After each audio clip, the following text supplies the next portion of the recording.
ज़बान क्या है पहले हमें ये समझना चाहिए। ज़बान क्या अपनी स्क्रिप्ट है। तो हमारे मुल्क में पंजाबी है, पंजाबी 3 स्क्रिप्ट में लिखी जाती है, गुरमुखी में लिखते हैं, देवनागरी में लिखते हैं और सरहद पार इसे उर्दू स्क्रिप्ट में भी लिखते हैं, लेकिन वो तो पंजाबी ही रहती है। पेशवा जो है वर्ड, ये पर्शियन का वर्ड है। शिवाजी महाराज वो द फर्स्ट मराठा किंग जिन्होंने पर्शियन के साथ मराठी भी दरबार में दाखिल की। मराठी में बहुत सारे अल्फाज हैं जो सीधे सीधे फारसी से आते वो हैं। होंगे ही जी। सच ये है कि जैसे 19th सेंचुरी में जो ग्रेट पोएट्स और राइटर्स उर्दू के पैदा हुए वो दिल्ली, लखनऊ, यूपी में पैदा हुए, लेकिन 20th सेंचुरी में मेजर, ऐसा नहीं कि यहाँ नहीं हुए, मगर जो मेजर पोइट्री हुई और मेजर राइटर्स पैदा हुए वो सब पंजाब के थे। आपका किस्सा क्या है कि मैं उर्दू में आपसे बात करूं, जब तक आपकी समझ में आ रही है आप समझेंगे हिंदी है। जब कोई ऐसा मुश्किल वर्ड आ जाएगा जो आपको समझ आ रही है ये तो उर्दू बोल रहा है।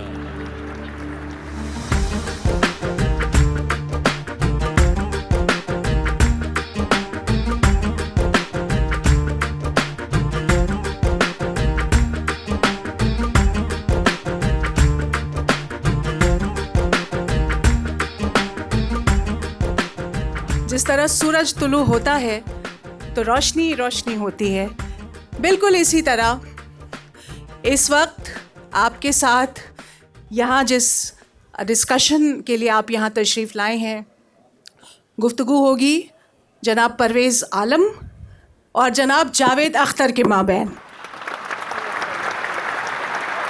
गुफ्तगू का मौजू है रस्मुल ख़त का मसला। इस मौजू पर रोशनी डालेंगे जनाब जावेद अख्तर।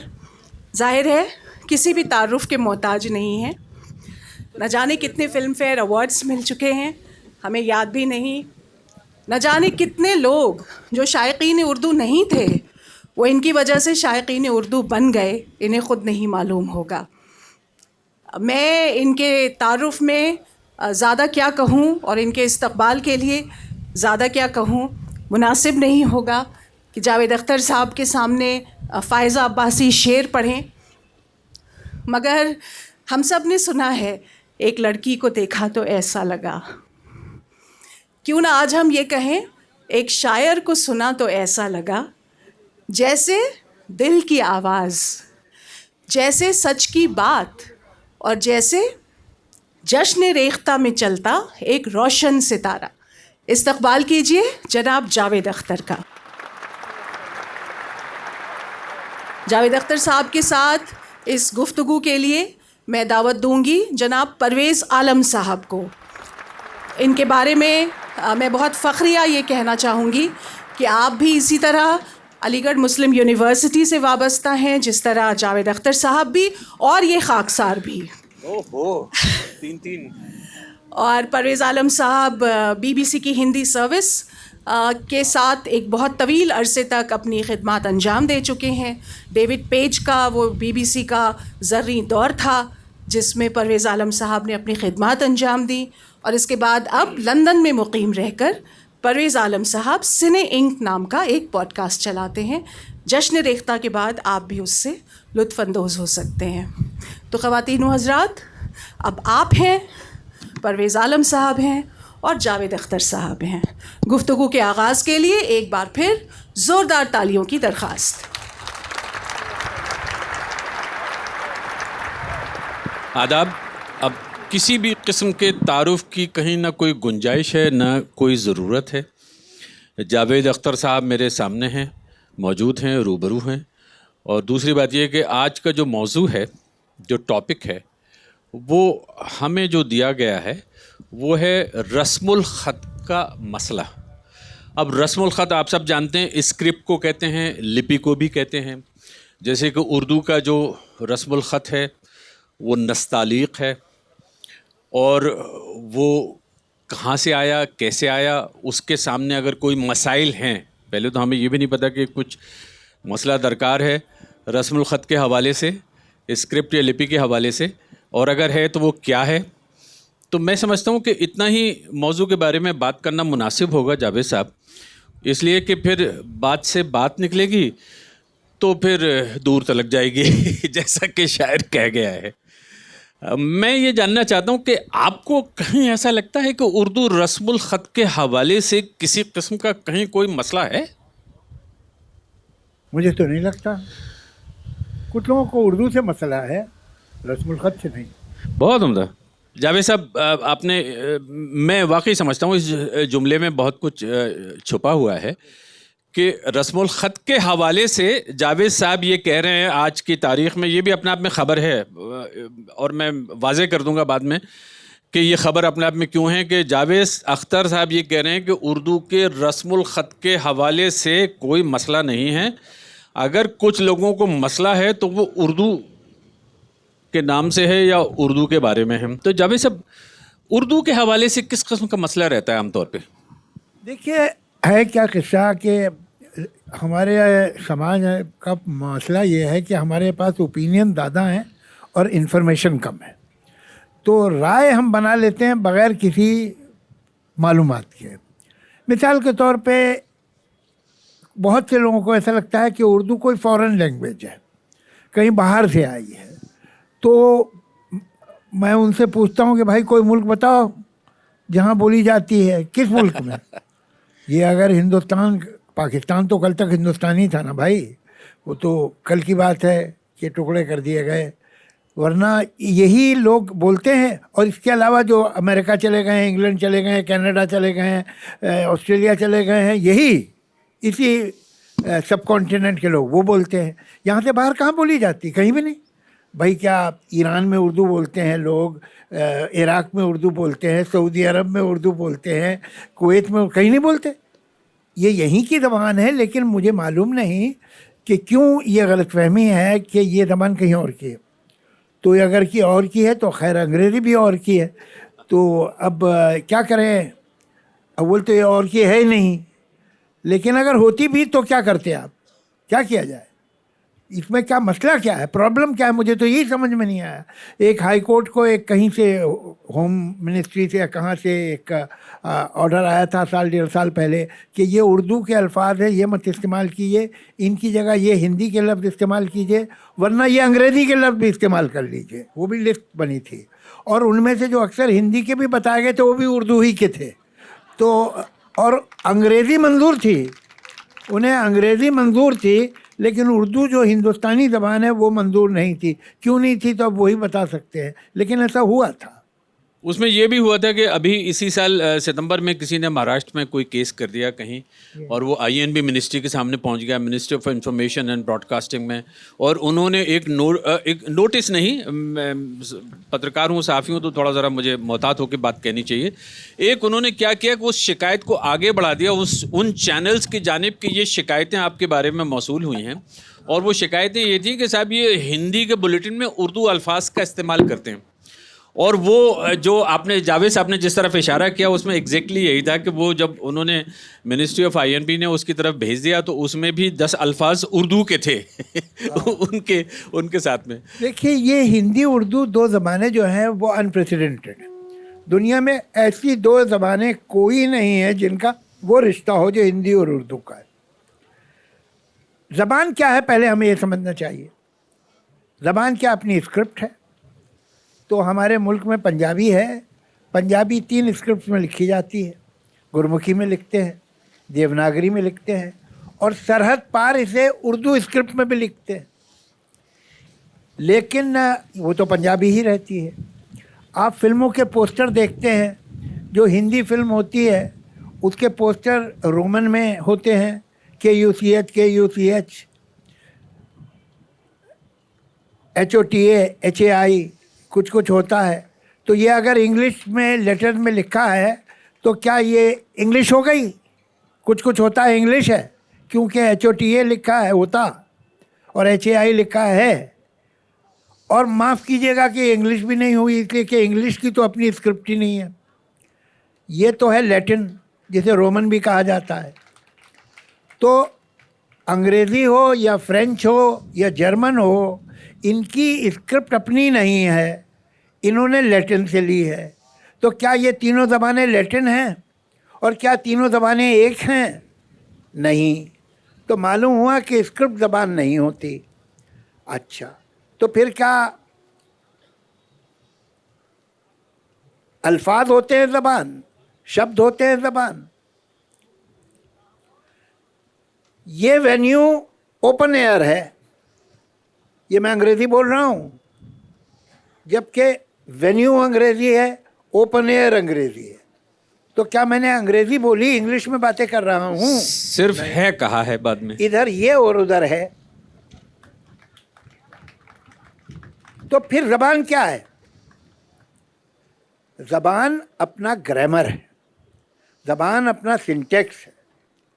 और जो हिंदी खड़ी बोली है, जो हमारी ऑफिशियल लैंग्वेज है हिंदी और उर्दू, इनका ग्रामर एक है। दुनिया में दो ज़बानें नहीं हैं जिनका ग्रामर एक हो, सिवाय हिंदी उर्दू के। आप एक सेंटेंस नहीं बोल सकते उर्दू का बिना ये शेयर्ड ग्रामर यूज़ किए। और किसी भी हिंदी डिक्शनरी में कम से कम 6000 वर्ड ऐसे होंगे जो उर्दू से आए। तो आप क्या करेंगे, क्या क्या निकालेंगे आप ज़मीन निकाल देंगे, आसमान निकाल देंगे, हवा निकाल देंगे, दोस्त निकाल देंगे, दुश्मन निकाल देंगे, ये सब निकाल देंगे, रास्ता निकाल देंगे, क्या क्या निकालेंगे, कितने लफ्ज़? वैसे शाह तो पर्शियन का वर्ड है। शाह ईरान कहलाता था ना, वहाँ का बादशाह। एक एक जी जी एक थोड़ा ज़बान के हवाले से एक बात ये भी है, दरअसल आप सब लोग वाकिफ़ हैं, मैं देखता हूँ कुछ प्रोफेसर लोग भी हैं, एकेडमिक्स भी हैं, और कुछ ऐसे लोग हैं जो बहुत ज़्यादा शायद इस मौजू के बारे में नहीं जानते। लेकिन है ये कि ज़बान देखिए क्या है कि उर्दू जो रस्मुल ख़त है, वो उसको जो परसो अरबिक कहते हैं, यानी फ़ारसी और अरबी से मिलके, और उसके बाद में कुछ अल्फाज में कुछ अल्फ़ाबेट्स में हरूफ में इजाफ़ा हुआ, जैसे कि जो कुछ ऐसी साउंड्स होती हैं, रे हैं, डा है, हा है, जैसे हमारा ठाठ है। अब ये हमारे अपने अल्फाज हैं, हमारे अपने शब्द हैं, खड़ी बोली के हैं, इनको भी उसमें शामिल कर लिया गया। तो मतलब ये हुआ कि सिर्फ बात भाई उसमें शामिल नहीं कर लिया गया। ये खड़ी बोली है जिसमें कुछ दूसरी लैंग्वेजेस के वर्ड भी आ गए। इन्होंने खड़ी बोली को नहीं शामिल किया, खड़ी बोली ने वर्ड शामिल किए हैं। सही बात है। असली बोली खड़ी बोली है। और वही जो मॉडर्न हिंदी है वो आप छोड़ दीजिए, ब्रिज अलग है, अवधी अलग है, और बहुत सारे डायलेक्ट्स हैं, बिहार में भी, यूपी में भी, वो अलग हैं। वो मॉडर्न हिंदी नहीं है। जो मॉडर्न हिंदी है, खड़ी बोली जो है, वो इनकी माँ, दोनों की माँ है, मॉडर्न हिंदी की भी और उर्दू की भी। तो ये जो लफ्ज़ आए हैं खड़ी बोली में आए, खड़ी बोली शामिल नहीं हुई है, खड़ी बोली ने ये लफ्ज़ लिए हैं। बहुत अच्छी और बात कमाल ये है कि अपने टर्म्स एंड कंडीशन पे लिए। मसलन हवा जो है वो पर्शियन वर्ड है, लेकिन हवाएं पर्शियन वर्ड नहीं है। हवाओं पर्शियन वर्ड नहीं है। दोस्त पर्शियन वर्ड है, लेकिन दोस्ती, दुश्मन पर्शियन वर्ड है, लेकिन दुश्मनी ये हमने बनाया। हमारे दुश्मनों ने, हमारे दोस्तों ने, ये हमारा है। हम ऐसे प्लूरल बनाते हैं ऊँ लगा के, ये पर्शियन का नहीं है। पर्शियन ने कभी, बोलने वाले ने दोस्तों सुना ही नहीं होगा, कभी दुश्मनी सुना ही नहीं होगा, दुश्मन सुना होगा, दुश्मनी नहीं। तो वो वर्ड लेके हमने, जो हमारी ग्रामर है प्लूरल करने की या उसे एडजेक्टिव बनाने की, उस हिसाब से हमने उन वर्ड्स को इस्तेमाल किया है। जैसे वो थे वैसे एग्जैक्टली वैसे नहीं कर दिया है। और दुनिया में कहाँ कहाँ से लफ्ज़ आते हैं। आपको एक मामूली मिसाल दूं, मैं तो खैर बहुत सारे मिसालें देता हूं अक्सर, वो इतनी बार उस पर आ गया यूट्यूब पे, मैं कहाँ बोर करूं आपको। ऑटो रिक्शा, आप सब के सब ऑटो रिक्शा कहते हैं उसे। ऑटो है ग्रीक वर्ड, रिक्शा है जैपनीज़ वर्ड, और ये दोनों आके मिले इंडिया में। तो ऑटो रिक्शा के लिए आप क्या लफ्ज़ इस्तेमाल करते हैं? ऑटो रिक्शा ही कहते हैं। तो क्या ज़रूरत है, ठीक है इसे ले लो, अपना लो, ख़त्म, एक वर्ड और बढ़ गया। तो ये जहाँ लिपि की बात है, लिपि ज़बान नहीं होती है, आपको मैं आज देख रहा था, मैं आपको एक लिस्ट सुनाता हूँ। अरुणाचल प्रदेश में बहुत सारे डायलेक्ट हैं, नाइशी, अदी, अपतानी, मोशी, ये सब के सब रोमन में लिखे जाते हैं। यानी जो इंग्लिश जिसे हम कहते हैं वो इंग्लिश थोड़ी है, वो तो लैटिन है, लैटिन अल्फ़ाबेट्स है, लैटिन में लिखते हैं। नागालैंड में ज़बानें हैं आओ, अनगामी, सैमा, सोमी, लोथा, वो सब की सब रोमन में लिखी जाती हैं। मिज़ोरम में है लोसाई, त्रिपुरा में है कोकब्रोक, ये रोमन में लिखी जाती हैं। खासी बड़ी मशहूर ज़बान है मेघालय की, खासी, जिसके गीत तो बहुत मकबूल होते हैं हिंदुस्तान में, और बहुत अच्छे गाने वाले भी हैं और बहुत अच्छे गीत भी होते हैं। उसे लिखते वो रोमन में है। जयंतिया, गारू, ये सब रोमन में, ये ज़बानें हैं वहाँ की, तो ये सब बाहर की हो गई क्योंकि वो रोमन में लिखी जाती है। खासी इंडियन ज़बान नहीं रही क्योंकि उसे रोमन में लिखते हैं, यही उसकी स्क्रिप्ट है। क्योंकि एक ज़माने में वो सिर्फ ट्राइबल्स की ज़बान बोलने की और सुनने की ज़बान थी। फिर एक वक्त आया कि जब उसे लिखें, उस वक्त अवेलेबल थी अंग्रेज़ी, अंग्रेज़ आ चुके थे उस इलाके में, तो उसमें रोमन में लिखने लगे। तो ये अगर रोमन में लिखी जाती है खासी, तो क्या ये फॉरेन लैंग्वेज हो गई? तो फिर उर्दू जो है वो अगर पर्शियन स्क्रिप्ट में लिखी जाए तो फॉरेन कैसे हो जाती है?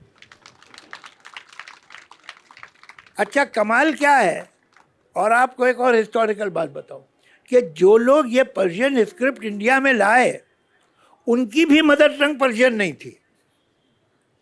भाई ये तो एक तो अफ़गान थे, जो मुग़लों से पहले बादशाह थे वो अफ़गान थे।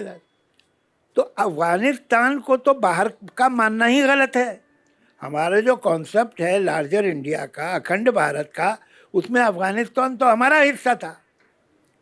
हमारा ये मुल्क जो था एक ज़माने में बुद्धिस्ट था अफ़गानिस्तान। ये बामियान तो अभी इन्होंने बेईमानों ने तोड़े बामियान है, तो ये बुद्धिस्ट था मुसलमान होने से पहले। और यानी एज लेट एज से खिलजी टाइम, ये अलाउद्दीन खिलजी जो था उस ज़माने में, ये मंगोल बहुत पावरफुल लोग हो गए थे और पूरे इराक़ पे, इस पे, वो ईस्टर्न यूरोप तक पहुंच गए थे। और कभी भी ख़तरा था कि ये मंगोल हिंदुस्तान पे हमला कर सकते हैं, ये ख़तरा मंडरा रहा था। तो उसकी हिफाजत के लिए, मंगोलों को रोकने के लिए कि हिंदुस्तान में न घुसने पाएँ, इतने अलाउद्दीन खिलजी ने चौकियाँ और किले बनवाए। तो कहाँ बनवाए? कंधार में। वो हमारा बॉर्डर था, इंडिया का बॉर्डर। और इंडिया की हिस्ट्री में भी जो गंधारी हमारी महाभारत में कैरेक्टर है, ये कंधार का है, वहाँ की गंधार भी कहते हैं उसे, कंधार को। तो वहाँ बनाए। तो ये अफ़गान तो हिंदुस्तान का हिस्सा थे ना, जैसे भाई और भी है, महाराष्ट्रियन हैं, तमिल हैं, तेलुगु हैं, ऐसे ही एक स्टेट अफ़गानिस्तान भी थी। वो तो बाद में अलग मुल्क बन गई, बहुत बाद में। तो वहाँ का आदमी बाहर का क्यों माना जाए भाई? वो अच्छा, कमाल ये है कि वो गरीब अपनी ज़बान नहीं लाया, उसकी पश्तो थी, पश्तो थोड़ी लाया वो पर्शियन लाया। ये मुग़ल जो थे, इनकी भी मदर टंग पर्शियन थोड़ी थी, इनकी पर्शियन मदर टंग थी तुर्की, टर्किश। मगर ये यहाँ पर फ़ारसी लाए क्यों?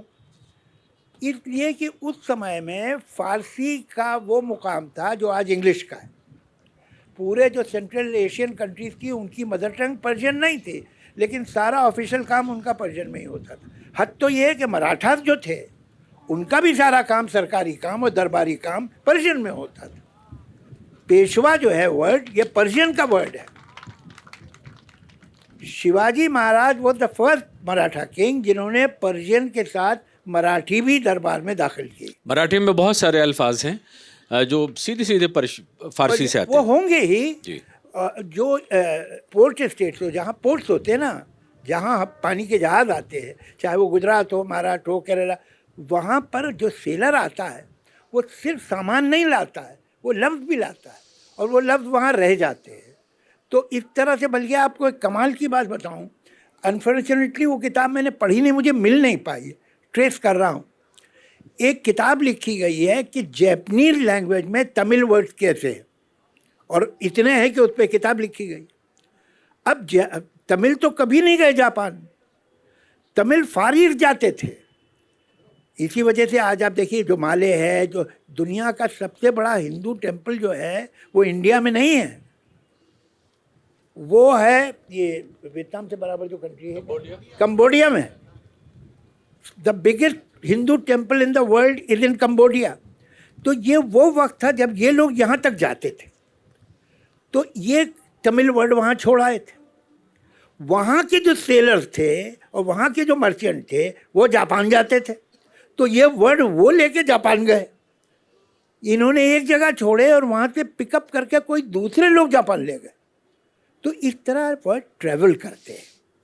अब उन वर्ड्स को आप चुन चुन के निकाल नहीं सकते, पॉसिबल नहीं, आप बोल नहीं पाएंगे।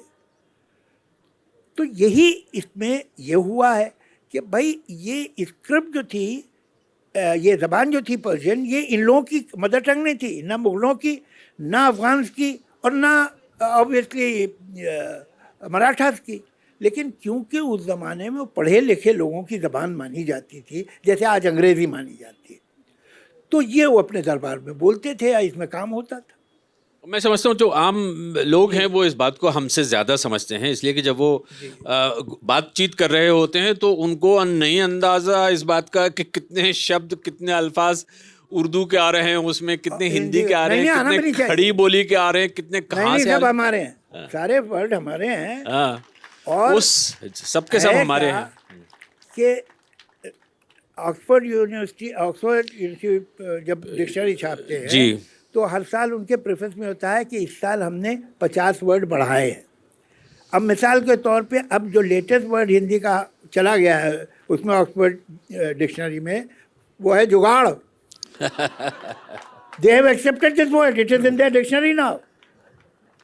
हम इस बात में खुश होना चाहते हैं कि हम इतने वर्ड निकाल रहे हैं, ये गलत है, ये गलत है। वर्ड जमा करो, कम क्यों कर रहे हो?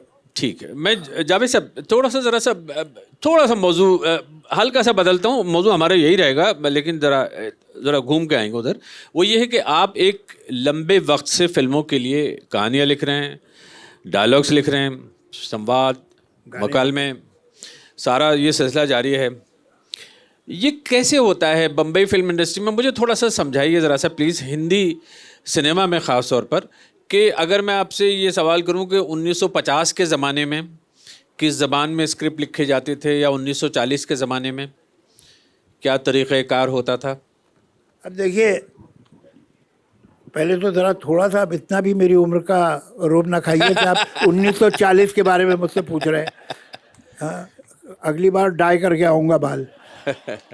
तो लेकिन फिल्म इंडस्ट्री जो है ये कोई दूसरे प्लेनेट पे, मार्स पे, मून पे, नेपच्यून पे तो नहीं है, इसी प्लेनेट पे है और इसी मुल्क में है। ये जो समाज में होगा, जो समाज की हाल होगा, वही फिल्म में दिखाई देगा आपको। ज़बान बदली है और बदलनी भी चाहिए, वक्त के साथ ज़बानें बदलती हैं, लेकिन अफसोस ये है कि श्रिंक की है, वोकैबुलरी लोगों की कम होती जा रही है, और ये कमी आपको समाज में भी मिलती है और फिल्म में भी मिलती है। अब मिसाल के तौर पे एक चीज़ होती थी हमारे यहाँ, कहावतें। हमारी बड़ी बूढ़ियाँ तो हर दूसरे जुमले में एक कहावत बोलती थी। वो कहावत जो थी वो थे पर्ल्स ऑफ विजडम, जो कि जनरेशन से बनी थी। कहावतें हमारी ज़बान से जा चुकी है। आज कोई यंग इंसान, यंग से मेरा मतलब जो 45 साल का भी हो, मैन और वुमन, उसकी ज़बान से आप कभी कोई कहावत नहीं सुनेंगे। मगर आप तो 45 से ज़्यादा की है ना, मैं सिर्फ 45 वालों की बात कर रहा हूँ। जी, तशरीफ़ रखिए आप। हाँ, अब आप कसमें खाती रहे, मैं थोड़ी मानने वाला हूँ। आपकी 50th बर्थडे तो मैंने अटेंड की थी। जी हाँ, वो जरा सा इस पे रोशनी डालिए कि जो आमतौर पे क्या जबान रहती थी, किस तरह से लिखते थे, क्या प्रोसेस होता था? नहीं, कोई नहीं, उर्दू में क्या- लिखता था, फिर हिंदी में नहीं, होता था? नहीं, नहीं, अभी भी अभी भी बहुत से लोग हैं उर्दू में लिखते हैं, और तब भी लिखते थे। मिसाल के तौर पे एक तो ये है कि उर्दू जो है वो मुसलमानों की ज़बान है, इससे ज़्यादा बेवकूफ़ी के स्टेटमेंट ही नहीं हो सकता। मतलब ये तो अनबिलीवेबल स्टेटमेंट है। पूछिए क्यों? क्यों? दुनिया में बहुत पार्टीशन हुए हैं, सिर्फ हिंदुस्तान में नहीं, बहुत जगहों पे पार्टीशन हुआ है। साइप्रस में, यहाँ नॉर्थ ईस्ट में, आप सॉरी फार ईस्ट में देखिए, मुल्कों में बहुत जगह हुआ। नए नए मुल्क बने हैं ईस्टर्न यूरोप में भी, अभी भी बने हैं रिसेंटली। अब चेकोस्लोवाकिया तो नहीं रहा, यूगोस्लाविया तो नहीं रहा, नए मुल्क बन गए, बढ़ गए। लेकिन हमेशा ये माइनॉरिटी होती है जो पार्टीशन मांगती है, सिवाय पाकिस्तान के। पाकिस्तान दुनिया का एक मुल्क है कि उसने रिकॉर्ड बनाया है कि वहाँ मेजॉरिटी ने पार्टीशन मांगा था। 10 करोड़ बंगाली ने 7 करोड़ पंजाबी से कहा हमको अलग मुल्क चाहिए, इसलिए कि हमारी ज़बान बंगला है, हम बंगला पढ़ेंगे। और वो 10 करोड़ ज़्यादातर मुसलमान थे। उन मुसलमानों ने कहा हम उर्दू नहीं पढ़ेंगे, हम बंगला पढ़ेंगे, हमारी मदर टंग बंगला। उसके बाद भी जो पड़ोस में आपके हुआ कि 10 करोड़ खड़े हो गए उर्दू के ख़िलाफ़, बंगाल के फेवर में, बंगला के, आपकी फिर भी समझ में नहीं आता कि उर्दू मुसलमानों की ज़बान नहीं, तो मैं कैसे समझाऊं?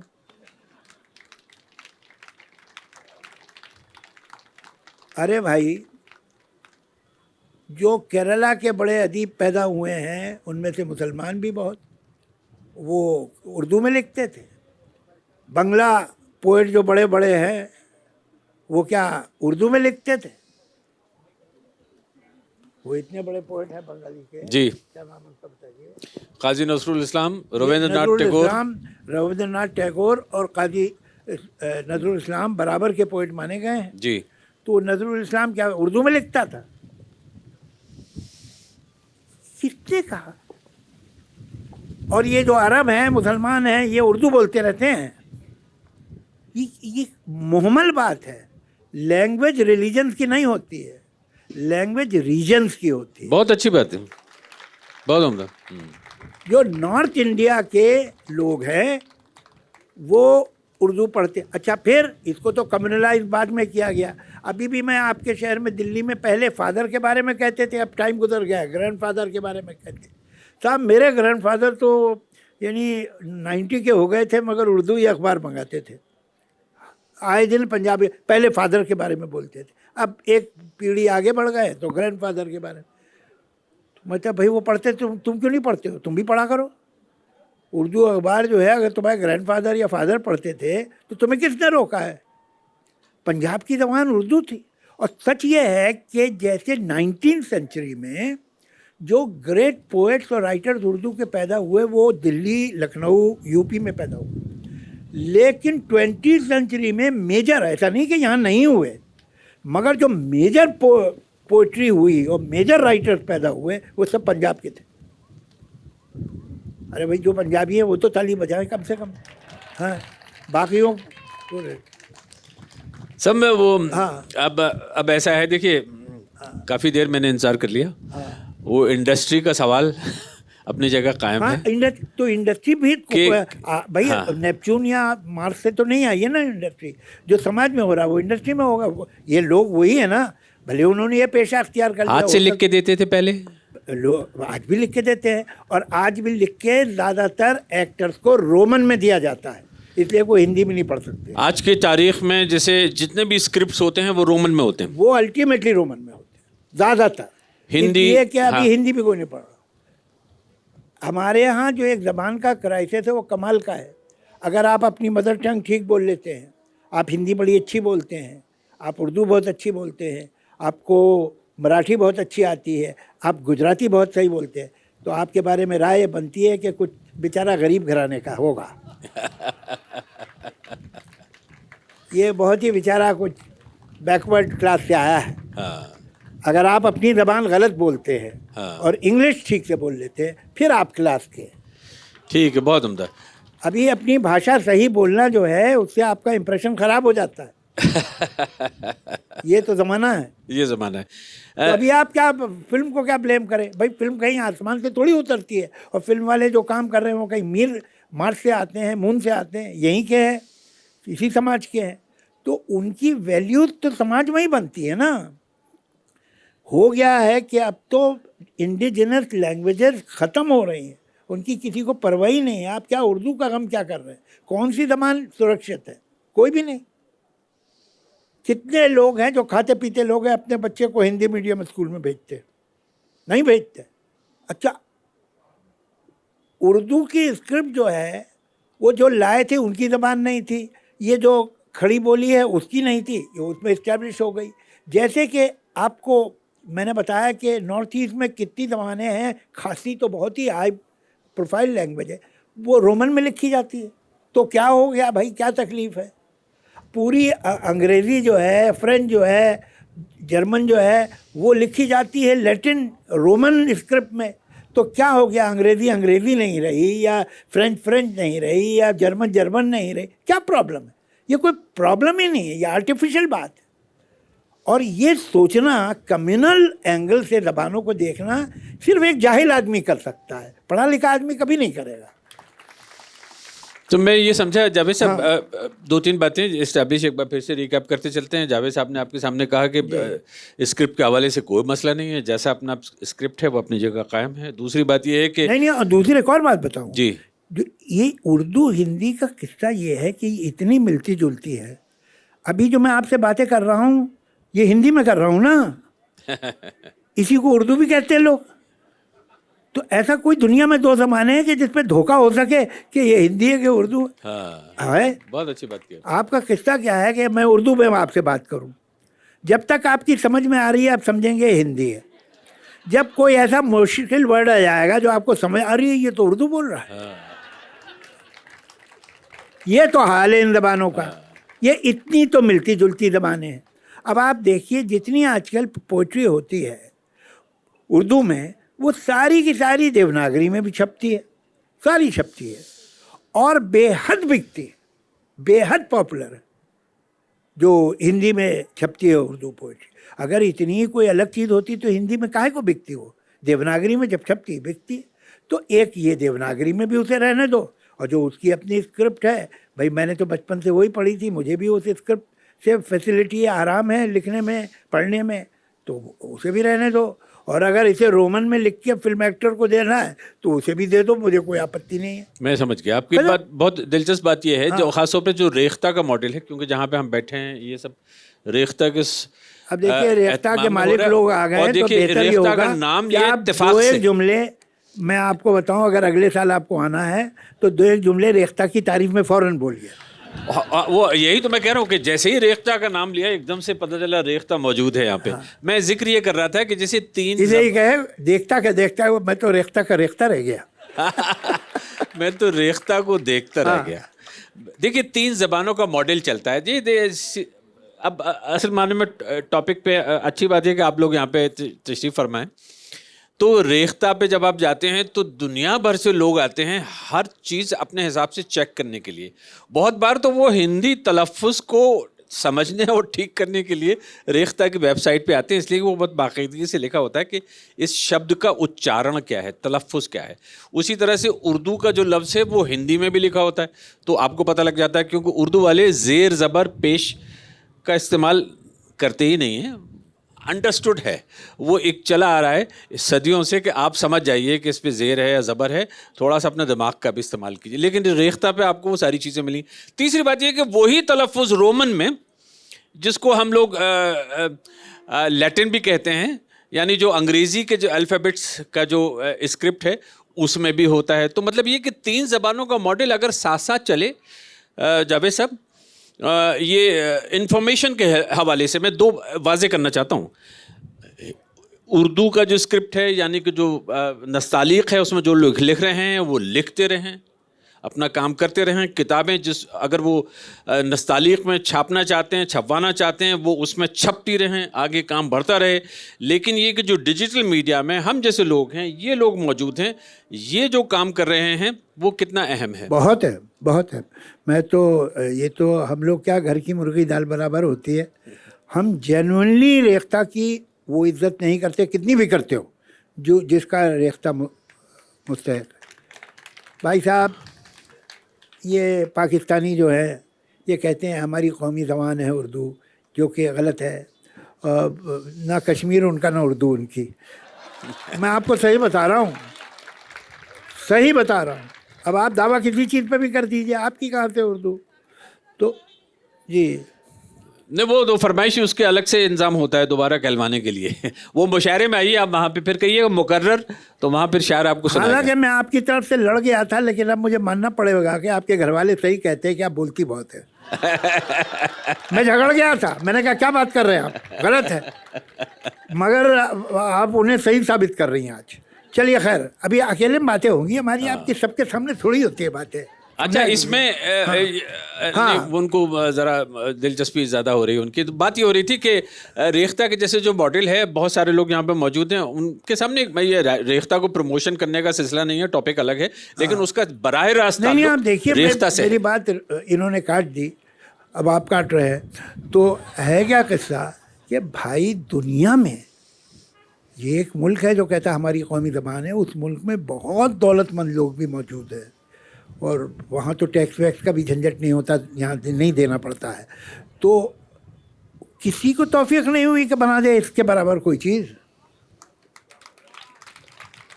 ये तो हमारे संजीव सराफ साहब को दम था कि जो ऐसी बनाई है, दुनिया का सबसे बड़ा लिटरेचर का साइट है, हंसी खेल थोड़ी है। ये बात बड़ी दिलचस्प है, ये फैक्चुअल बात ये देखिए, हाँ, ये है हिंदुस्तान।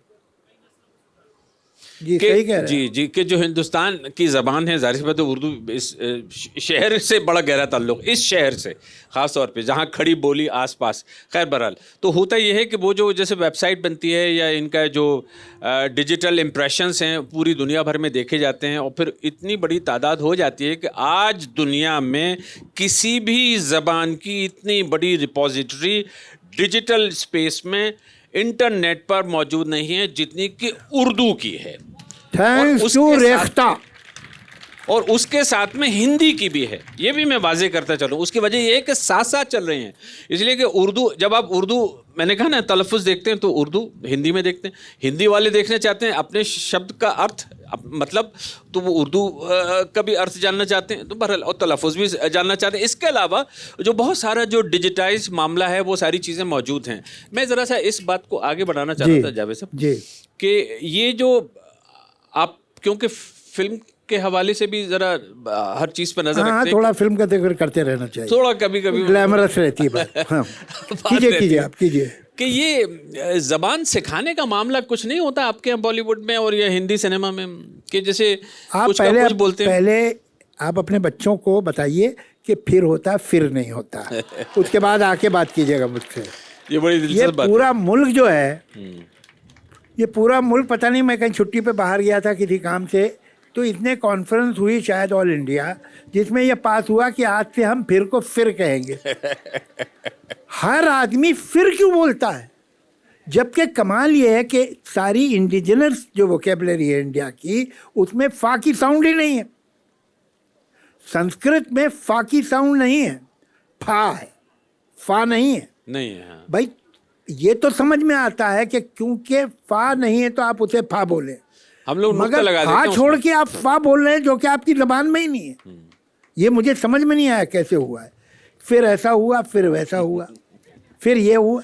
मैं एक जज था एक उसमें, और उसमें गाना गा रहा था, फिर आ गई तेरी याद, फिर आ गई उनकी याद, फिर गा रहा। तो मैंने बाद में कहा कि भाई तुम इतना अच्छा गाते हो, तुम्हारा सुर भी सही है, तुम्हारी पिचिंग सही है, तुम ताल में हो, तुम्हारी आवाज़ की क्वालिटी अच्छी है, ये तुम फिर क्यों गाते हो भाई, इसे ठीक करो। तो उसने मुझसे माफ़ी मांगी, कहले वेरी सॉरी सर, फिर ये गलती नहीं होगी। रियली ये है हुआ तो है। ये तो हाल है। अभी प्रोनाउंसिएशन जो है आप फिल्म में ढूंढ रहे हैं, अच्छा कर रहे हैं, लेकिन ज़रा समाज में भी सुन लीजिए, देखिए क्या है। यही समाज के लोग तो फिल्मों में आते हैं कि फिल्म के अलग बनते हैं। नहीं, मगर आमतौर पे अब देखिए, माफ कीजिएगा थोड़ा सा। नहीं, माफ़ कर दूंगा अगर माफ़ करने वाली बात होगी। इसलिए पहले से कैसे वादा करूं? इसलिए कि देखिए मुख्तलिफ ज़बानों में फिल्में बनती हैं, उसमें आमतौर पे अंग्रेजी वगैरह में कोच होते हैं, थोड़ा बताते हैं कि भाई ये लफ्ज़ कैसे है, लेकिन ये अगर डायरेक्टर को इस बात का अंदाज़ा नहीं है तो खैर मैं क्या कह सकता हूँ, या राइटर को इस बात का अंदाज़ा नहीं और है। ये डायरेक्टर आया कहाँ से? तो कहीं से भी आया हो, लेकिन नहीं, जिस कहीं ज़बान से में नहीं बना आया। रहा है वो आया आपके यहाँ से, वो आपके समाज से आया है, वो राइटर आपके समाज से आया है। ये समाज में हो रहा है इसलिए वहाँ हो रहा है। जब समाज में नहीं होता था तो वहाँ भी नहीं होता था।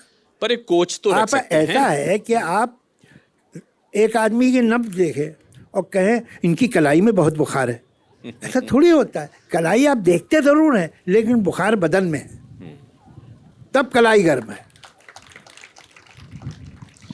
अच्छा, अब जो ज़बान के हवाले से हम बात कर रहे थे कि रस्मुल और खत का मसला। उर्दू वाले, अच्छा उर्दू वाले इस मामले में ज़रा थोड़े से एरोगेंट होते हैं। तो आप बहुत देखिए ज़्यादा। उन्होंने ये लफ्ज़ सही नहीं बोला, वो लफ्ज़ और खुद गलत बोलते हैं। हाँ।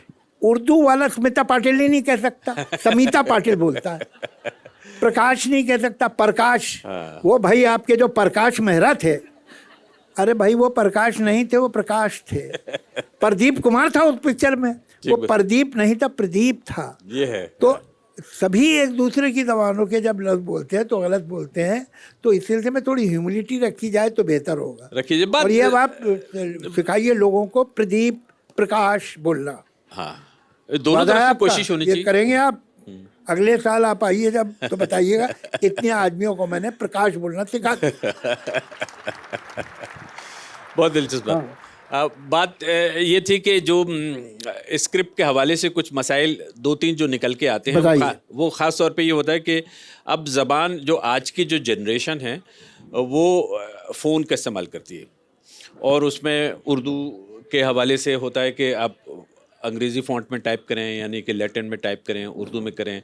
आप किस तरह से इसका इस्तेमाल करते हुए देखते हैं लोगों को, और क्या मुनासिब समझते हैं? नहीं, बहुत से लोग जो है रोमन इस्तेमाल करते हैं। Even when they are I mean the words are from Hindustani, Hindi और उर्दू, तो उसे रोमन में भी टाइप करते हैं। मेरे पास तो उर्दू में भी टाइप करने की फैसिलिटी है, तो जो लोग उर्दू जानते हैं मैं उन्हें उर्दू ही में मैसेज भेजता हूँ, और जो लोग नहीं जानते उन्हें मैं रोमन में टाइप करके भेजता हूँ। मेरे पास हिंदी की भी है, तो मैं चाहता हूँ जैसे कि भाई ये हिंदी में खुश रहेगा, मैं उसे हिंदी में भेज देता हूँ। क्या मसला है? नहीं, बहुत अच्छी बात है। अब इतना ये प्रॉब्लम ये नहीं है।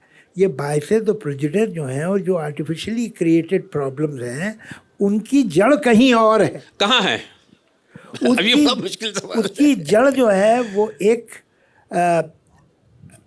रॉन्ग इन्फॉर्मेशन अबाउट हिस्ट्री है, कि उनका जो हिस्टोरिकल इंटरप्रिटेशन है वही गलत है। कमाल की ये बात है कि जो आजकल जो लोग लिबरल हैं, जो लोग सेकुलर हैं, जो लोग प्रोग्रेसिव ओपिनियंस रखते हैं, उनको मैकॉले का बेटा कहा जाता है।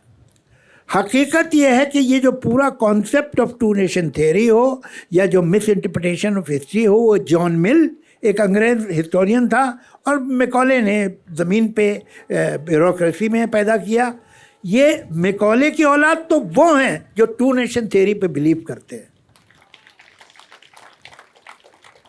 तो ये इशारा मेरे ख्याल से इतना काफ़ी है, इसलिए कि अब हमारे पास में सिर्फ 12-13 मिनट रह गए हैं, और इंस्ट्रक्शन सख्त ये दी गई हैं सारे एंकर्स को बाहर। नहीं, ऐसे आप इशारे करेंगे कि जैसे तो हो सकता है आपके पास 12-13 मिनट भी ना हो। तो बात यह है कि हाल फिलहाल में क्या लिखा गया है ताज़ा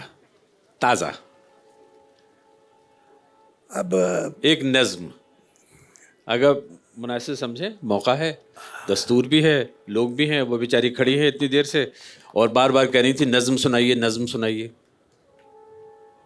चलिए सुना देता हूँ साहब। और थोड़ा सा ज़रा बताइए इसके बारे में, अगर एक जुमले में आप बता सकते हैं कि ये ताज़ा के मतलब क्या है, कि मतलब हाल फिलहाल में, साल, महीने, कुछ। जिंदगी जिंदगी जिंदगी जिंदगी जिंदगी ये बता, तेरे शहरों में, बाज़ारों में, गलियों में, आंगनों में ये सन्नाटे क्यों हो गए? वो जो आवाज़ें थीं, जितने भी लफ्ज़ थे, सब कहाँ खो गए? सिर्फ चीखें हैं जो चाकुओं की तरह काटती हैं फिजा, पर यहाँ वो जो पत्थर के हैं, जानते हैं कहाँ चीखों की ये ज़बां। जिंदगी जिंदगी मैंने भी खाई है ये कसम, तर्जुमा मैं करूँगा हर एक चीख का, दास्तां मैं सुनाऊँगा हर अश्क की, मैं कहानी लिखूँगा हर एक ज़ख्म की। वाह वाह वाह वाह वाह। ये तर्जुमा सब इजाज़त दे तो थोड़ा सा लोग सुनना चाहेंगे एक बार फिर से। जिंदगी जिंदगी जी मैंने भी खाई है दिल से तेरी कसम, हाँ हाँ तर्जुमा मैं करूँगा हर एक चीख का। जी। अगली नज़्म तक आप कहाँ पहुँचेंगे? ये प्रोग्राम खत्म हो जाए, प्रोग्राम खत्म हो जाएगा तब तक। तो मैं खतरे में हूँ। अब ये देख रहे हैं कहाँ इशारा कर रहे हैं। जिंदगी जिंदगी मैंने भी खाई है दिल से तेरी कसम, तर्जुमा मैं करूँगा हर एक चीख का, दास्तां मैं सुनाऊँगा हर अश्क की। वाह। मैं कहानी लिखूँगा हर एक ज़ख्म की, मेरे हाथों में जब तक है मेरा कलम, मेरे सीने में है जब तक ये गहरा गम, मेरी आँखों के आगे है जब तक सितम ही सितम। वाह। सच जो है बस वही बात लिखूँगा मैं, रात है तो उसे रात लिखूँगा मैं, इस यकीन से कि आज इस अंधेरे का पल्ला ही भारी सही, हारने वाले लेकिन उजाले नहीं। ज़िंदगी मैं तो मर जाऊँगा एक दिन, लफ्ज़ लेकिन मेरे मरने वाले नहीं। वाह वाह वाह वाह वाह वाह वाह, क्या बात है, बहुत उम्दा, बहुत उम्दा। जी जी, नहीं नहीं, वो तो आप माइक आप ही का है सर, हम तो वक्त को बहुत ही मुट्ठी में लेके चल रहे हैं, हमारे पास में अभी बहुत वक्त बाकी है। एक बात, क्योंकि टॉपिक पे बार बार इसलिए आना होता है, ख़ास तौर पे ये दो लोग भी बैठे हुए हैं, वो कहते हैं आपको टॉपिक दिया गया था, ये आप पता नहीं क्या डिस्कस करने बैठ गए।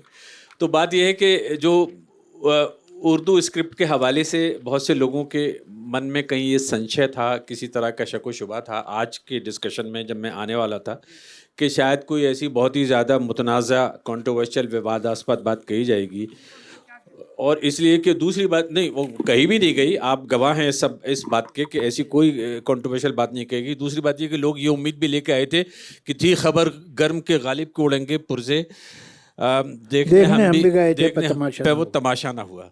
तो ऐसा तो कोई कंट्रोवर्शियल मामला हुआ नहीं। ये ज़रूर है कि बहुत अच्छी बात है कि इसे देवनागरी, क्योंकि ये इतनी मिलती जुलती ज़बानें हैं कि देवनागरी में जब ये लिखी जाती है तो भी करोड़ों लोग पढ़ते हैं उसे। तो ये जो है, जो कुछ भी है उर्दू में अच्छा लिखा हुआ, वो देवनागरी में भी अवेलेबल होना चाहिए। और अगर कुछ लोग सिर्फ मतलब मैं भी एक किताब छप रही है मेरी, जिसमें मेरे कुछ 250 के करीब शेर हैं, अलग अलग, एक पेज पे एक ही शेर होगा, वो देवनागरी में भी है, उर्दू स्क्रिप्ट में भी है और रोमन में भी है। और उसमें अगर एक आध, वैसे तो मुझे ज़्यादा मुश्किल भाषा आती ही नहीं है, तो ये जहालत मेरी काम आती है कि मैं सिंपल लैंग्वेज में लिखता हूँ। तो मगर अगर कोई एक आध अनफेमिलियर वर्ड हो तो उसका मैंने नीचे माने भी डाल दिए हैं, अंग्रेज़ी में भी और देवनागरी में भी। आमतौर पे यही चलन है, काफ़ी हाँ, तो लोग क्या जो लिख रहे हैं आज, ताकि ज़्यादा से ज़्यादा लोग उसे पढ़ें सीखें तीनों ज़बानों में। कोई भी मतलब स्क्रिप्ट तो जितनी हो अच्छी बात है, क्या है। बहुत उम्दा। और लेकिन मैं अपनी तरफ से वजाहत करना चाहता हूँ, इसलिए कि देखिए तीनों ज़बानें साथ हों यहाँ तो बहुत अच्छी बात है, लेकिन ये कि एक स्क्रिप्ट की कॉस्ट पे दूसरी ज़बान ना निकल के आए, इसलिए कि मैंने एक बड़ी तादाद में उर्दू वालों से बात की है, आपने भी की होगी, आसपास में बहुत सारे लोग बैठे, वो एक मामले में बहुत सेंसिटिव होते हैं कि साहब ये स्क्रिप्ट को हाथ मत लगाइए। मतलब ये कि खुदा के लिए जो स्क्रिप्ट चला आ रहा है सदियों से, बहुत उम्दा है, इससे आपके बचपन की 50 यादें हैं, आपकी तारीख़ है, आपके सैकड़ों सालों की कि कल्चर और उसमें हिस्ट्री छिपी हुई है, वो अपनी जगह रहेगा। लेकिन ये कि ज़माना जैसे डिक्टेट करेगा टेक्नोलॉजी के हिसाब से, तो उसको आप लैटिन में अलग से लिखना चाहते हैं लिख लीजिए, लेकिन ये कि स्क्रिप्ट को ख़त्म करने की या स्क्रिप्ट को बदलने की बात मत कीजिए। मगर कौन कर रहा है? कर रहे हैं कोई लोग? ये मसला है, मुझे कोई नहीं कर रहा। बहुत अच्छी बात है, मुस्तकिल ये के लिए बात सुनने को मिलती है। क्या इस तरह की बात कभी कभी आ जाती है? मगर वो तो हिंदी में देवनागरी में अवेलेबल है ना, वो सब कुछ तो पढ़ लो उसमें देवनागरी। बस ठीक है, इसमें मत पढ़ो भाई, तुम्हें ये नहीं मालूम है, इसके वो मालूम है, वो उसमें पढ़ लो। मतलब क्या प्रॉब्लम क्या है? सारे स्क्रिप्ट साथ अगर साथ ये चले। स्क्रिप्ट ना हो इससे क्या आपको कुछ फायदा होगा तो बताओ, क्या फायदा होगा? अच्छी हम बात। तो भाई बचपन से पढ़ते आए हैं, इसी से लिखते आए, तो हमारा एक कनेक्ट है उससे। Emotional comment. हाँ, तो कनेक्ट ये है कि लिखते वक्त भी देखिए, सर, दिमाग, हाथ, उंगलियां, पेन, कागज, ये एक लाइन में जोड़ते हैं, तब आप सही लिखते हैं ना, कनेक्शन है पूरा। तो अब अगर उसमें कहीं भी कुछ चेंज करेंगे आप, तो कनेक्शन पे असर पड़ता है। क्या बात है, वाह।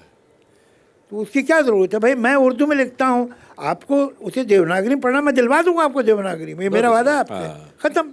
अब मैं अपनी स्टडी में बैठ के किस में लिख रहा हूँ, या मैं अपने बच्चों को क्या लिखना सिखा रहा हूँ, उससे आपको क्या प्रॉब्लम होगा? क्यों है? बहुत मुझे अच्छी बात, बताइए। एब्सोल्युटली बहुत अच्छी बात है। और यहाँ जैसे रेख्ता के लोग यहाँ पे मौजूद, मैं यहाँ पे एक बार फिर से मैं अपनी ओपिनियन का इसमें इजहार कर रहा हूँ कि भाई ये 3 ज़बानें साथ लेके चलते हैं, बहुत अच्छा है, लेकिन खुदा के लिए आप भी इस बात पे ध्यान दीजिएगा कि उर्दू साथ में रहे। मतलब कभी कभी कुछ लोगों ने शिकायत की, कुछ ऐसी चीज़ें सामने मंजर आम पे आई कि उसमें मतलब उर्दू ही नहीं थी, रोमन में था, देवनागरी में था। थोड़ा सा जज्बाती तौर पर ज़रा मसला हो जाता है। नहीं, जज्बाती होने की जरूरत नहीं है, लॉजिकल रहिए, लॉजिकल बात करो। उसको कोई एकदम इमोशनल इशू बनाने की ज़रूरत नहीं, प्रैक्टिकल बात करो। अभी मैंने आपको इतनी सारी लैंग्वेजेस बताई नॉर्थ ईस्ट की, मैंने कम से कम 20 लैंग्वेजेस बताई है जिनकी ओनली स्क्रिप्ट रोमन है। खारसी सिर्फ रोमन में लिखी जाती है, तो क्या वो बाहर की हो गई क्योंकि वो रोमन इंग्लिश अल्फ़ाबेट्स में लिखते हैं उसे? स्क्रिप्ट से लैंग्वेजेस अंदर और बाहर की नहीं होती है। हाँ, लेकिन स्क्रिप्ट बेनतहा इम्पोर्टेंट इसलिए होता है जनरेशन्स के लिए कि उसमें सैकड़ों हज़ारों साल के राज हैं, तारीख़ है, आपकी तहजीब है, तमद्दुन है, सब कुछ है। और उसके अलावा क्या है कि जो सारा पहला सरकारी काम भी है, बरसों तक तो हिंदुस्तान की कोर्ट की लैंग्वेज भी उर्दू रही है। जो दस्तावेज़ हैं, जो डॉक्यूमेंट्स हैं, जो मखतूतात हैं, एक देखिए अच्छा उर्दू का लफ्ज़ मैंने आपको बताया, तो वो उर्दू में है। तो वो ज़बान तो लोगों के पास रहनी चाहिए ताकि वो जाने कि भाई क्या उनके कागजात हैं, क्या पेपर थे, क्या उनका वो था। और आजकल तो बहुत ज़रूरत पड़ रही है लोगों को अपने पुराने पेपर्स की, आप भी जानते हैं। तो बहुत उम्दा। अब अगर बाप का बर्थ सर्टिफिकेट उर्दू में हुआ और इसे उर्दू नहीं आता होगा, तो इसका तो बाप का मसला हो जाएगा ना भाई। ये भी बात है। और दूसरी बात दरअसल क्या होती है कि वो एक पूरी जनरेशन्स जो हैं वो आपके बहुत सारी चीज़ों से गुमराह हो जाती हैं, कहीं निकल भी जाती हैं। जैसे आमतौर पे एक मिसाल देते हैं लोग तुर्की की, कि तुर्की में 1922 में कमाल अतातुर्क आते हैं, बहुत सारी तब्दीलियाँ लाते हैं, 1928 में आके वो ज़बान ही बदल देते हैं, उसकी जगह वो क्या करते हैं, लैटिन कर देते हैं। वो उन्होंने कहा ये अरबिक में क्यों लिखते हो, हाँ, ये लैटिन में लिखो, यानी इंग्लिश उसमें। तो उसने तो उल्टी बात की, जो वहाँ की ज़बान आसपास की थी उसने हटा दी वो स्क्रिप्ट, और इंटरनेशनल जो स्क्रिप्ट थी जो कि पूरे यूरोप में, वेस्टर्न यूरोप में इस्तेमाल होती है, आज तक मैंने कभी नहीं सुना किसी फ्रेंच ने कहा कि भाई ये स्क्रिप्ट निकाल दो इसलिए कि ये तो इटली की है, ये तो रोम की है। न किसी अंग्रेज़ ने कहा, उन्होंने ले ली, और हम इतना मान गए कि हम उसे इंग्लिश स्क्रिप्ट कहते हैं। वो खुद अंग्रेज़ों की भी नहीं है, वो अंग्रेज़ों की कहाँ है? बहुत अच्छी बात है, उन्होंने तो किसी से ली थी, वो लैटिन है। अच्छा, उसमें होता क्या है जावेद भाई कि वो मैं इस्तांबुल में एक मस्जिद जो मशहूर है ब्लू मॉस्क वारा साहब, ये सब मैं देख रहा था, तो वो एक कुछ लिखा था, तो मैं पढ़ने लगा, फारसी में था, टूटी फूटी तरह से। तो मेरे साथ में जो एक गाइड थे, उनको बहुत हैरत हुई, ऐसा लगा बेहोश होकर गिरने वाले कि मैं कैसे पढ़ रहा हूँ। तो बोले यू कैन रीड इट, या ऑफ कोर्स। तो बोले मैं नहीं पढ़ सकता, ये तुर्की कह रहा है मेरे सामने कि वो नहीं पढ़ सकता, इसलिए कि उसकी ज़बान तो ख़त्म कर दी गई, वो रस्मुल ख़त ही ख़त्म कर दिया, स्क्रिप्ट भी ख़त्म कर दिया, वो तो तुर्की में जो लैटिन में है वो पढ़ सकता है। ये छोटी अरे सी बात। मेरे भाई, मगर वो फारसी ज़बान उसकी थोड़ी थी। आप भी कमाल कर रहे हैं, उसकी कैसे थी? तुर्की आदमी की ज़बान फारसी कैसे अरबिक थी? जो स्क्रिप्ट चला उसके यहाँ अच्छा, तुर्की की ज़बान तो टर्क लैंग्वेज है ना, एक टर्क लैंग्वेज है दुनिया में, तुर्की ज़बान है, तुर्की ज़बान पर। तो लेकिन फिर जो स्क्रिप्ट जो है वो परसो अरबिक था। अच्छा था, तो नहीं रहा तो क्या काम है? परसो अरबिक स्क्रिप्ट था सब, जो और उनकी मर्जी 1928 से में नहीं रहा खत्म किया भाई, गया। जिस आदमी ने हटाया उसकी वो पूजा करते हैं वहाँ पर, बावजूद इसके कि अब दूसरी हुकूमतें आ गई हैं और दूसरे मिजाज की हुकूमत आ गई है, लेकिन किसी की हिम्मत नहीं है कि वो कमाल अतातुर्क के स्टैचू को हटा दे। ये भी बात है अपनी जगह। लेकिन उसके नुकसानात जो हैं वो भी आपके सामने हैं और फायदे भी आपके सामने। मैं समझता हूँ कि फायजा के आना जो है इस बात की का इशारा। आप कुछ कह रहे हैं? आखिरी जी। नहीं, अच्छा किया आपने रोक लिया, बोलिए। आखिरी तारीफी कलमात। नहीं, मैं यही कह रहा हूँ कि ये जो है, ये यहाँ भी इसमें कहीं वैल्यू सिस्टम पे मुझे ज़रा सा शक हुआ कि तुर्की में आप पर्शियन को वहाँ की ज़बान कह रहे हैं, तो किस बलबूते कह रहे हैं, क्यों कह रहे हैं? स्क्रिप्ट जो है वो परसो अरबिक। अच्छा, परसों अरबिक से उसको खत्म अरे कर दिया। तुर्की तो खुद एक ज़बान वही ज़बान रही। है, तुर्की तो ज़बान बिल्कुल है ठीक ना, तो क्या हुआ? और तुर्क खुश है। फैक्ट ये है कि अभी तक उस एरिया में सबसे माकूल मुल्क टर्की था, अभी ज़रा कुछ बिगड़ गया है। हाँ, लेकिन उसमें क्या है कि उनके सैकड़ों साल के बहुत सारे अभी जो बात हो रही थी मैन्यूस्क्रिप्ट्स, डॉक्यूमेंट्स, आज तक वो डिजिटाइज नहीं हो सके। आज तक वो जो जनरेशन है उसके हाथ ना लग सके। जल्दबाजी में फैसला हुआ जिसको एक बड़े तादाद में जो दानिश्वर हैं, जो इंटेलेक्चुअल हैं, बुद्धिजीवी हैं, उसकी शिकायत करते हैं। कमाल अतातुर्क से इस बात की शिकायत नहीं हो गई, तो थोड़ा वक्त ले लेते, कम से कम थोड़ा पहले काम कर लेते हैं सब। भैया 2.5 साल उसने हुकूमत की, 2.5 साल, और 2.5 साल में तुर्की को बदल दिया उसने। अभी आपको अगर कोई मॉडर्निटी, अब पता नहीं, मैं कुछ 8-10 साल से नहीं गया हूँ, लेकिन अगर कोई मॉडर्निटी उस एरिया में दिखती है, और दुनिया के सबसे खूबसूरत मुल्क तुर्की में होते हैं, या आप लोग को मैं बता रहा हूँ, आप बड़ा खूबसूरत मुल्क है। तो हैंडसम पीपल, औरतें तो आमतौर से ही खूबसूरत होती हैं, उसमें तो कोई ख़ास बात नहीं है, लेकिन हैंडसम मेन जैसे तुर्की में कहीं नहीं। ये दोनों तरफ इशारा हो रहा है बार बार, देख रहे हैं, हैंडसम मैन सबसे ज्यादा तुर्की में। हाँ, तो नजर कहाँ जा रही है जी? कहाँ जा रही है? अब मतलब या तो अंधा हो के बातें करूं, तो अगर आंखें हैं तो कहीं तो जाएंगी भाई, हैं? नहीं, मैंने कहा मैं नजदीक आ रहा था तो इशारा कर दिया। हाँ, नहीं मतलब मैंने कहा एक नज़्म में यहाँ आ गए तो अगली नज़्म में तो गोद में आ जाएंगे और जायदाद में हिस्सा मांगेंगे। तो ये खतरनाक है भाई, है? फायजा, क्या हुक्म है हमारे लिए? मुझे देख के सबको ऐसा लग रहा होगा कि हम तो शाम तक जावेद साहब की बात सुन सकते हैं, और जावेद साहब भी यकीनन शाम तक बात कर सकते हैं, मुझे पूरा यकीन है। लेकिन रेख्ता के जो ज़वाबित हैं उनके मुताबिक, और संजीव भाई तशरीफ़ रखते हैं, लिहाजा मुझे हुक्म की उदूली नहीं करनी है, इसलिए आप सबकी जानिब से मैं तहे दिल से शुक्रिया अदा करती हूँ। जनाब परवेज़ आलम साहब का भी और जनाब जावेद अख्तर साहब का भी। बेहद आलिमाना और बेहद दिलचस्प गुफ्तगू रही, और जावेद साहब की ये जो बज़ला संजी थी, इनकी फ़न तहरीर और इनकी फ़न तकरीर के साथ साथ इसके हम आज फिर से कायल और शैदाई हो गए। इस शेर के साथ मुनव्वर राना के जो मुझे बार बार याद आया कि दो सगी बहनों का जो रिश्ता उर्दू और हिंदी में है, दो सगी बहनों का जो रिश्ता उर्दू और हिंदी में है, कहीं दुनिया की दो जिंदा ज़ुबानों में नहीं मिलता। With this thought, thank you very much Javed साहब, बहुत बहुत शुक्रिया। 4 चांद रेख्ता में हर साल आप लगाते हैं, और इसी तरह हमारी दुआ है कि सेहत, तंदुरुस्ती, तवील उम्री के साथ आपका ये साथ रेख्ता के साथ बना रहे हमेशा।